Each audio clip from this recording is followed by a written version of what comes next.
Hello everyone, welcome to my favorite day of the entire year, which is the Immaculate Conception.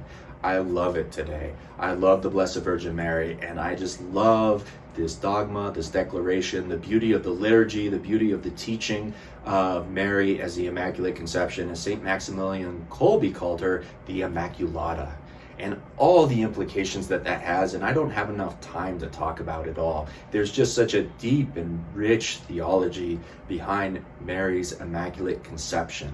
But for us to go a little bit deeper into it, let's see what it is and what it means. It means that Mary, when she was conceived, was kept free and pure from original sin.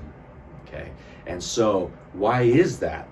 And the reason that is because Mary is the new Ark of the Covenant, because she has to be pure from the beginning, because she is going to have God himself dwell in her. Okay, and you read in the Old Testament, I always talk about this, that when God is dwelling in a tent, a tabernacle, or later the temple, the procedure for building these things are so long and so complicated because it has to be perfect.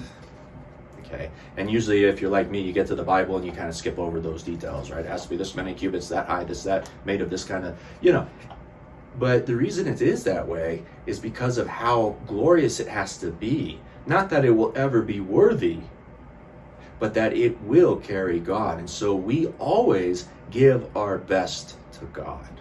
Always give our best to God. Now, for the human that's going to carry Mary, there's nothing, or that's going to carry Jesus, there is nothing that we can do. And so God made Mary perfect. Not the kind of perfectionism that we have in our minds, but as that perfect human being that would not only carry Jesus in her womb, but would be his mother, would teach him, and would be with him for the entirety of his life, including at the foot of the cross with John the Evangelist, where she was given as our mother. And then she was assumed into heaven, and she is now the mediatrix of grace. And so the graces from the Father, Son, and Holy Spirit flow to us through her hands. She is the Queen of Heaven. That's just one little aspect of what the Immaculate Conception means for us. And so this day we just rejoice in the beauty, the femininity, the true femininity of the Blessed Virgin Mary and all that she does for us. Mary always brings us closer to her Son, and Jesus always brings us closer to Mary.